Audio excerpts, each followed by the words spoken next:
When I'm building Excel solutions, one of the things I really like to do is indent my formulas. The longer they get, the more important this becomes because it just helps me understand what's going on. It makes them more readable, and it certainly helps when we get into the debugging stage if they're indented nicely so I can sort of see what level I'm working at. Now, the problem with this is that indenting is a really manual process in Excel. You got to go and edit the formula. You got to press Alt Enter for every line break you want. You can't use the tab key, so you got to be lining things up with a certain number of spaces. So if you've got a complex formula several levels deep, you might be pressing the spacebar 10 times on each row. It's just painful. Now, there are some tools that will indent a formula for you, like Microsoft's Advanced Formula Editor add-in that you can get. But I find it really finicky to work with because you pretty much got to do one cell at a time. You got to open it from the task pane, copy the formula, paste. It's just awkward.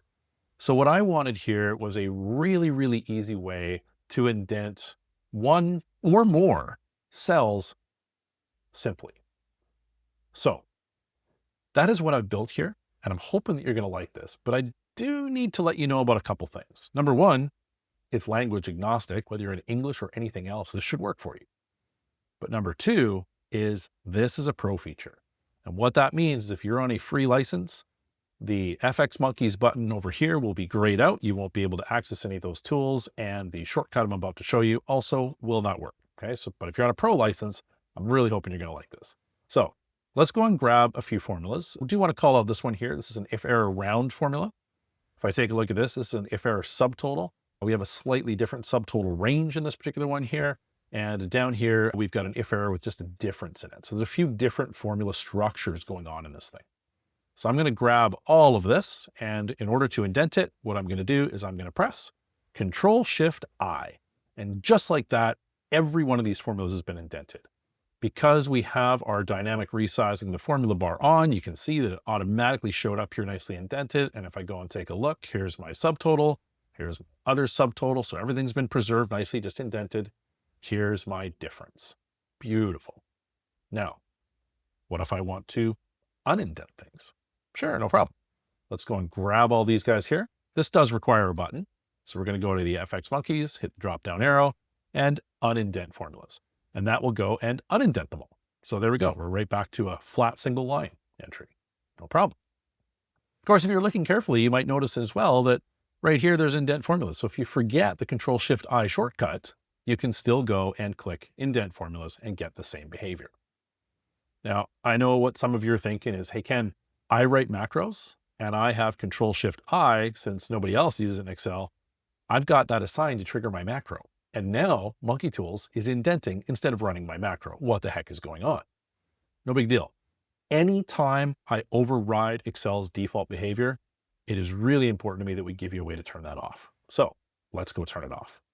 So if we go to the Options Monkey, we go to Global Options, what you can see here is that we have the ability to use the default Ctrl Shift I shortcut behavior. And if I click that box and click Close, at that point in time, Ctrl Shift I will return to your use and Monkey Tools won't get in the way anymore. So your macros will start running just fine again. And it's important to know that this will stick between multiple instances of Excel. So when you open Excel next time, this setting will still be there and we will not be interfering with your macros at all. Okay? So an important thing to know, I do want this, so I'm going to turn this off and just say close because I want that behavior. And now I want to show you one more thing. And that is the fact that we've got formula indenters in Excel, reading from the grid here, but we also have formula indenters in another place. And that is the BiblioMonkey. So I'm just going to go and click on BiblioMonkey and we'll launch this out. And let's go and find an Excel formula like this one here, the volume forecast with override. Now this is obviously one of the formulas that I've put into my BiblioMonkey. But what I want you to notice is this. When I go and say, and in this instance, it's actually Control I without the shift will go and indent nicely. Beautiful. If I press it again, it'll take me to the unindented single line formula. Now it's obviously wrapping because we got multiple lines here. And if I press Control I again, it goes back to the original version that's actually stored in the BiblioMonkey.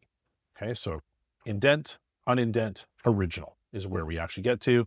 And I can prove this is the original by clicking on something else. Let me indent it first. I'll click on something else. We'll go back and you can see that is the original version.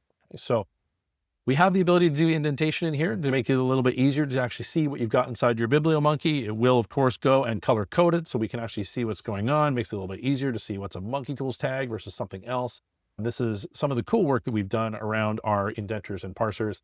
Again, the features inside this window here work for pro users for your indentation. So just be aware of that. But I hope that you'll find the indentation, un-indentation useful if you are on a pro license.